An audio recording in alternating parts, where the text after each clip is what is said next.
Kalau di Al-Quran itu 1001 macam pertanyaan kita bisa dijawab di Quran. Tapi kalau di Bible itu yang dari 1001 macam pertanyaan kita tentang apapun tentang kehidupan ini, itu tidak semuanya bisa dijawab.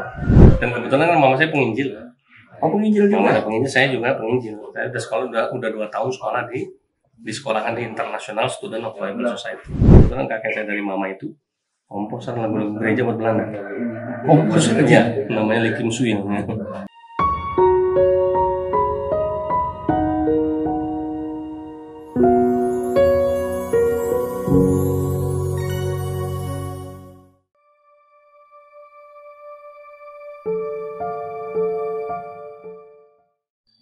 Antum kan pimpinan penolak Al-Hadid. Tapi dulu bukan dari lahir. Apanya? Muslimnya? Bukan. Nah, gimana ceritanya? Iya, jadi saya tuh lahir Kristen, besar Kristen kan. Kemudian alhamdulillah dapat hidayah masuk Islam. Jadi yang pertama kali masuk Islam di keluarga itu apa dulu? Papa masuk Islam. Terus kemudian 2 minggu setelah papa adik, 4 bulan setelah adik, saya sama mama saya. Jadi ada 5 orang ya. Di tahun yang sama, tahun 94, cuma beda waktunya sama prosesnya aja. Jadi kalau papa itu masuk Islam tuh gara-garanya dia sebetulnya udah lama studi. Dia tuh apa sih ini? Apanya? Yang dia kerjakan apa? Kalau papa pendeta profesinya. Pendeta. Iya, Oke. Pendeta senior ya Jadi pendeta, jadi dia belajar juga soal Islamofobi kan. Nah, jadi makanya how to counter Islam kan mereka jadi belajar kan. Jadi sekitar tahun 89 kalau menurut cerita papa itu papa mulai belajar Al-Quran, mulai ya mempelajari Al-Quran ya. Sampai sekitar tahun 94 itu kurang lebih 5 tahunan ya. Jadi dia studi komparasi antara Al-Quran, Bible. Kesimpulannya sebenarnya cuma singkat aja. Jadi kalau papa saya komentar gini, kalau di Al-Quran itu 1001 macam pertanyaan kita bisa dijawab di Quran. Tapi kalau di Bible itu yang dari 1001 macam pertanyaan kita tentang apapun tentang kehidupan ini, itu tidak semuanya bisa dijawab. Nah, jadi bukan tidak bisa dijawab, tapi tidak semuanya bisa dijawab. Jadi secara empirik dia memang melakukan studi itu. Ya, studi komparasi jadi kuat ya. Nah, itulah yang mengantarkan dia alhamdulillah puncaknya tanggal 13 Januari tahun 94. Even dulu bahwa prosesnya sampai kurang lebih 5 tahun ke 5. Iya, 94. Sejak itulah. Nah, setelah bapak masuk Islam, ini di rumah kan jadi jadi gejolak. Di rumah kan udah Islam semua. Ini dong, kan baru papa yang jadi Islam. Oh, waktu awal. Saya masih Kristen. 13 Januari. Ya, mama saya masih Kristen, ada sekolah Kristen. Dan kebetulan kan mama saya penginjil. Oh, penginjil juga. Mama penginjil, saya juga penginjil. Saya udah sekolah udah 2 tahun sekolah di sekolahan di International Student of Bible Society di Jakarta Barat. Waktu itu ya di sekolah pelajar Alkitab internasional. Nah, ada sekolahnya ada. Jadi saya udah biasa di gereja, udah bisa menginjil kemana-mana. Makanya begitu bapak masuk Islam kan otomatis ada gejolak nih di rumah. Nah, ketika lagi ramai-ramai, justru 2 minggu kemudian adik saya ikut masuk Islam. Yang perempuan. Alasan mereka perubahan sama papa dalam waktu 2 minggu saja jadi Islam sudah berubah total. Papa saya kan Manado. Papa saya Manado, campur Belanda. Jadi kakek saya itu namanya William Johannes Schwarze. Nah, kemudian penginjil pula mungkin. Ya, tentara Belanda plus misionaris. Oh, ya. Nah, nenek saya itu orang asli Halmahera Utara di Morotai. Aslinya. Morotai? Iya. Seberang atau belok? Ya, saya tahu. Nah, itu di situ. Jadi dia dukun Kristen terkenal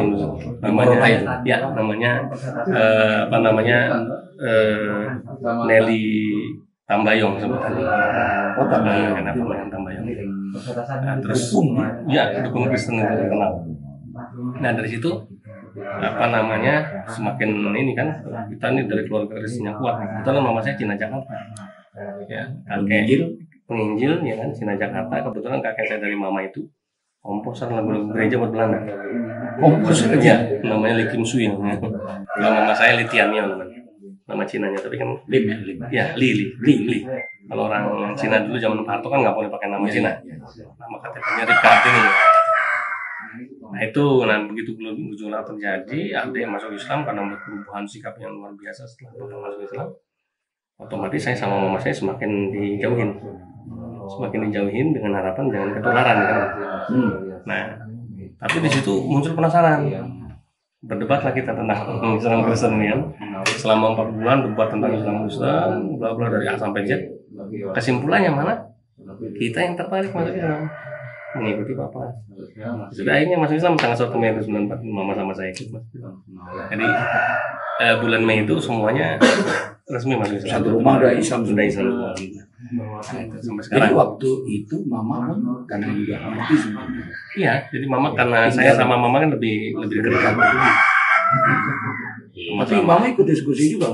Ikut bareng, jadi kita bertiga. Saya sama mama saya nih join. Lawan papa. Gitu. Itulah alhamdulillah 1 Mei 19 saya masuk Islam, mama saya masuk Islam, semuanya udah resmi jadi Islam. Tapi alhamdulillah papa saya dikasih jatah umur setelah masuk Islam cuma 9 tahun ya. 94, 2003 papa meninggal. Alhamdulillah meninggalnya sudah betul-betul dalam posisi dia mau ini berdakwah dia. Sudah mulai ikut ya? Sudah mulai dakwah. Makanya dulu apa namanya? Namanya siapa? Rudi Rudolf Force. Kalau nama muslimnya Rudi Mulyadi Force. Ya. Kalau ustadz mungkin angkatannya Ustadz Azair ini kayak Ustadz Abu Dedat. Ya, kenal sama papa saya. Makamnya di mana? Di Depok. Paling mulia.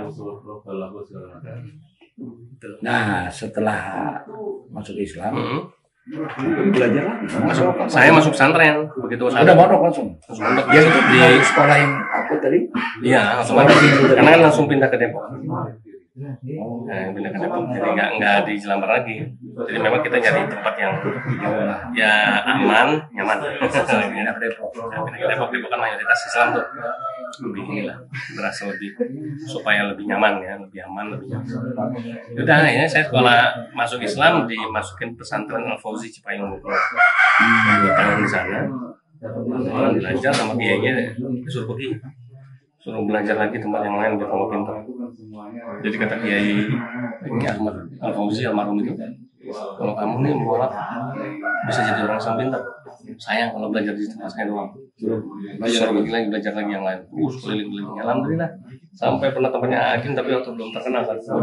Ya. Masih ada hal 9 malam itu. Ya. Isi anak-anak ITB. Ya. Alhamdulillah sampai Aida anak kuliah di IAIN Solo. Solo. Ya. Alhamdulillah. Ya makanya dari Solo itu ketemu Gunung Kidul itu. Dengar nama Gunung Kidul kan.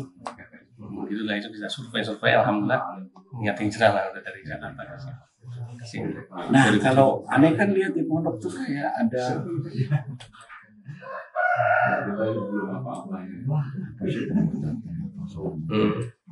idenya gimana ya? Ya memang saya pindah ke Gunung Kidul itu. Dulu itu saya pernah dengar ada seminar Kristen dari Rehoboth Ministry. Rehoboth Ministry itu ini lembaga penginjilan. Namanya Rehoboth, ada pendeta namanya Erastus Sabdono Dr. Beda dengan paroki yang besar. Nah, itu kalau itu Katolik, ini bukan Protestan. Protestan. Ya, jadi dia bikin seminar tentang penginjilan. Dia menyebut bahwa Indonesia ini ladang yang sedang menguning. Bahasa misionarisnya. Iya. Nah, kemudian dia kan kalau di misionaris itu ada mapping dakwah kalau kalau dia namanya mapping misi namanya. Nah, itu termasuk salah satunya Gunung Kidul lah yang disebut ladang yang sedang menguning itu. Gunung Kidul saya ladang orang susah keringan segala macam kan. Orang miskin di sana. Kering air dan kekeringan daun. Ya betul. Terus kemudian nggak lebih banyak pastor dan pendetanya daripada ustadznya. Ya, itulah sebabnya tadi ada cerita pernah datang ke BKS di Badan Kerjasama Gereja Segunung Kidul dan minta data. Mana daftar pendeta Segunung Kidul? Bener nggak kan? Bener ternyata Memang banyak. Banyak. Kalau sekarang sih pesantren dari mana-mana. Belum ada ya? Belum, masih dikit banget. Akhirnya alhamdulillah setelah mantap ya udah kayaknya kita langsung ke pesantren dengan niat memang untuk dakwah imunisasi akidah. Itu intinya begitu sampai. Jadi supaya orang belum itu nggak gampang dimurtadin lah gitu. Yang lebih kuat akidah. Kali ini kita sedang di perjalanan menuju Desa Berungai, Desa Semuntai, Kecamatan Sepauk. Alhamdulillah tadi kita dari Kabupaten Sintang setelah melakukan perjalanan selama 3 jam dan kondisi jalannya ya seperti ini. Seperti para wakil semua lihat bahwasanya rintangannya ya ini jalan yang berlubang. Sudah ditunggu oleh para mualaf yang alhamdulillah berjumlah 17 orang, yang dimana kita akan melakukan berbagai kegiatan di sana. Yakni yang pertama adalah melakukan syahadat. Asyhadu an la ilaha illallah. Melakukan sunatan massal untuk para mualaf tadi. Kemudian kita akan melakukan pembagian zakat. Tak lupa yang penting bahwasannya kita ke sana itu akan membagikan Al-Quran, karena kali ini merupakan wakaf Al-Quran dominan untuk Muslim pedalaman di Kalimantan Barat.